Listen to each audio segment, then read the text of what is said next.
It's a really interesting question. The structure would seem to allow that. Yes, and I would say, one thing about the VA that's interesting, and I didn't talk about much here, is that it's administered regionally. So it would be very different if you were a patient in Northern California or if you were a patient in Alabama.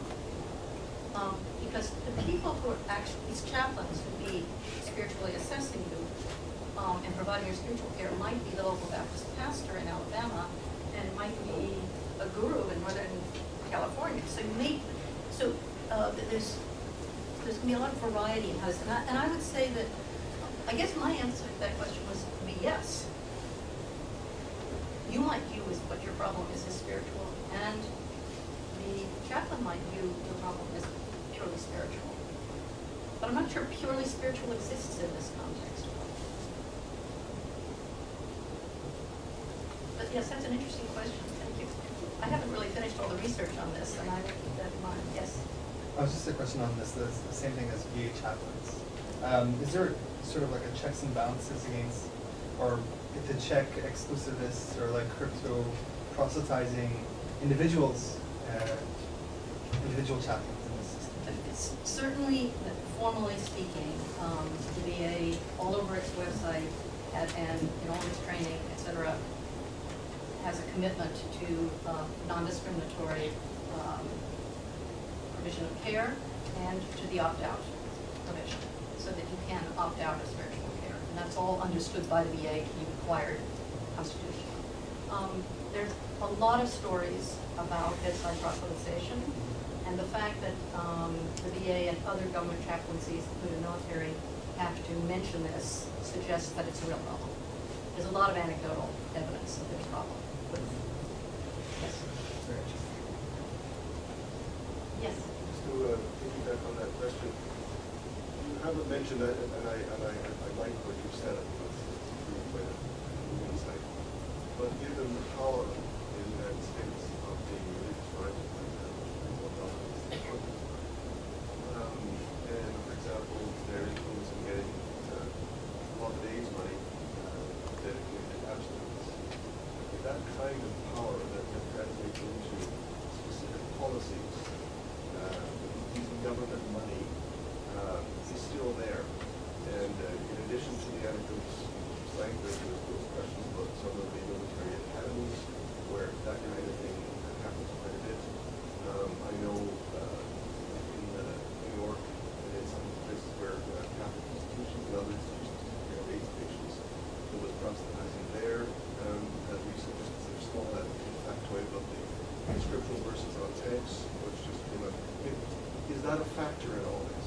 You didn't mention it, and I'm just alarm bells go on when I hear this kind of thing, given the history of the religious right and their efforts to really infiltrate and control all of government policy. Absolutely. I think there's a political problem there, and I'm really trying to report, in a sense, sociologically on what I'm seeing, not to. But there's a sense in which that is not a religion problem here. So it's the whole problem of government policies that are based in idiotic and that are not evidence-based. It's a huge problem. It's not just a problem with religion that money is spent to on programs that are useless and harmful. It's a huge problem. I mean, but I think that's a political issue about insisting that government money be spent on things like people. No, absolutely. It's yes. Well, I have a little bit different take on things, maybe just following on the last question, in that I don't have the impression actually that governments have sort of weakened church governments. I think that church governments and church organizations are still very strong. I have a master's divinity degree from Trinity College in Toronto, and that was one at that time it was the only theological college at that time in all of University of Toronto School of Theology network that required a graduation with an MDiv degree, one basic unit of CPE or PPE. So I despise CPE. I think it's unethical. I've protested it loudly at every step of the way and paid a high personal price for it, which I do not for an instant regret. I absolutely oppose CPE.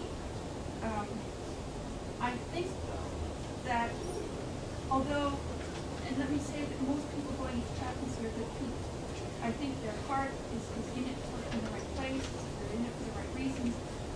I think you're right about the bureaucratization of some religious elements. I'd rather though see the issue as governments and bureaucratic administrations usurping religious labels and powers for their own ends.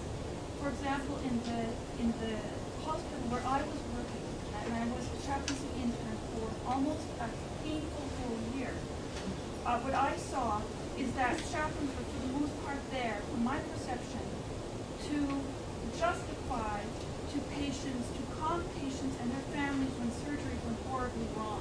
There was one ethicist in a network of 3 hospitals. We met with this person once on one occasion, and I said, well, you know, I realize you're a full-time ethicist. I think this is marvelous that you're here and what you're doing. I'm just wondering how seriously ethical concerns are taken by the hospitals when you're one person for 3 hospitals and your funding is always in jeopardy. She didn't answer this question. She couldn't, of course not. But this is what I think hospital chaplaincy largely does. It justifies things. It decreases the number of lawsuits. That's probably why they're still there. I know they do what they used to. I've become incredibly skeptical of the chaplaincy institutions.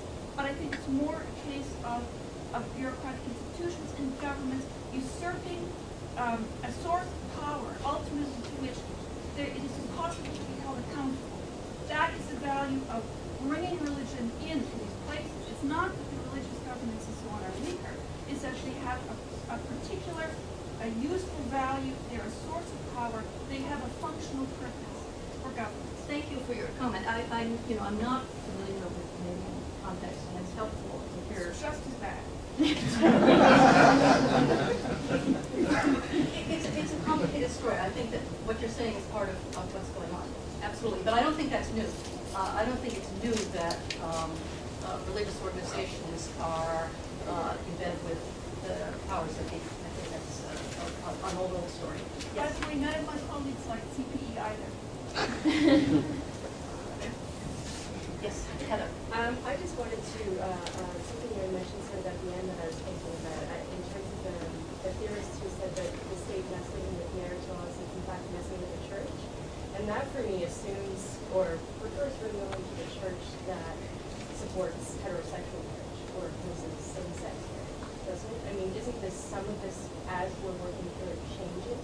And that's what I was thinking, is that would she support the state norms from 100 years ago that had been in that relationship, like some of this kind of. She's a radical feminist. Mm-hmm. So she is, and so she is in favor of, any 2 people marrying, period. So what she sees, I think, is that is this contrast between religious organizations that retain legal governance structures, like the Roman Catholic Church, like Orthodox Judaism, that have their own ways of managing marriage. So they don't need the state to do it. So what she says, I'm not sure I'm answering your question, I think this is, for sure changing. I guess I maybe to clarify is more along the lines. She was trying to answer the puzzle. Liberals say when the so-called religious right say this is destroying my marriage. Yes. So liberals react to that. Either it's that there's something hypocritical about that, or that it's incomprehensible. And she's saying it's not incomprehensible. They're right. Well, it is destroying their marriage. Yeah, and because their marriage is institutionalized through the legal system. Right, and I think that's, and in Canada, right, we're moving in a different, we've got a different kind of system or structure. Right. And so that's part of my example of that it's only challenging the church that opposes same-sex marriage in that way. Right. Right. Yes. Can you comment a little further on the pushback from you described them as conservative evangelical pastors? Maybe chaplains? Maybe chaplains. Can you comment on the particular issues that are showing up that they're pushing back against? Or? Yes, and the armed services in the U.S. are quite interesting in this respect because they're different. The Army, the Navy, and the Air Force have quite different theologies and practices with respect to religion. So the Army is the most egalitarian. They provide spaces, outdoor spaces on the basis for Wiccans, basically, as long as you're not trying to overthrow the state, and the army is everybody in the U.S. The Navy has a different tradition. The Air Force is probably the most evangelical, whether that's because it's in Colorado, I don't know, or it has something to do with flyboy kind of.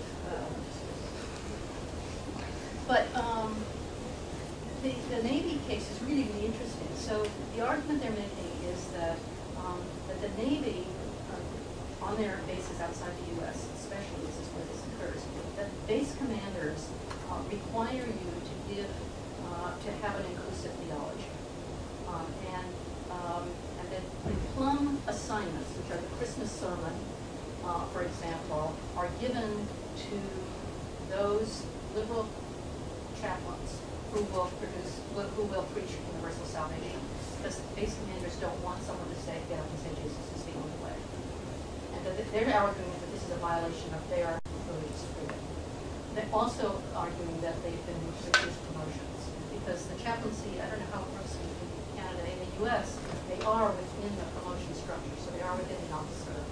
Chaplains rise through the officer structure, and they're arguing that in that officer structure there is a preference for universal theologies. Yes. I just had a question to some of the attitudes that I kind of sense coming through in what you're talking about.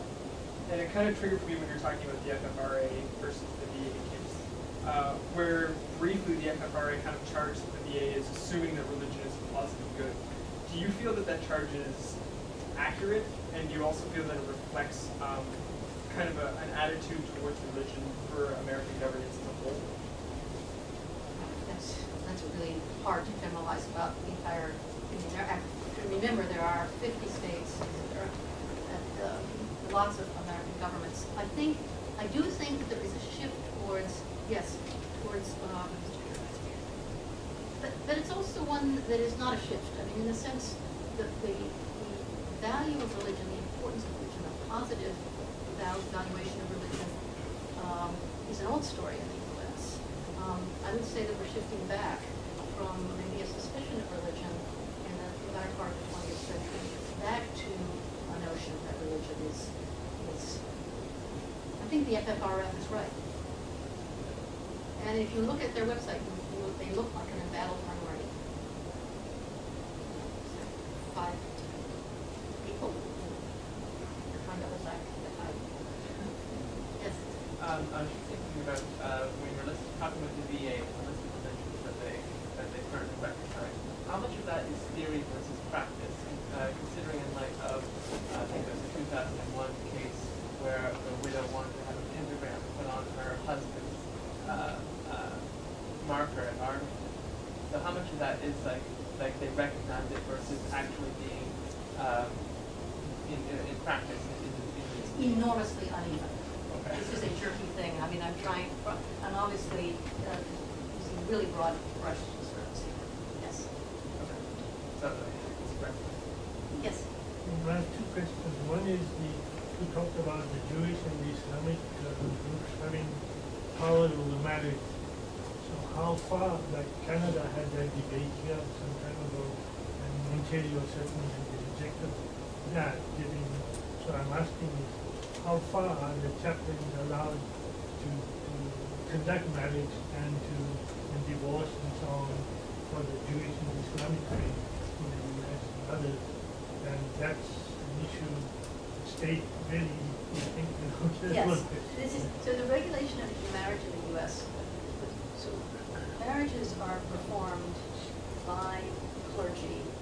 It's regulated by state, so it's different in each state. Who are licensed by the state to perform marriages, and anybody can be a clergy person. It's pretty broad. Now, as far as I'm not sure completely if I understand your question. Religious divorce, say the get in the case of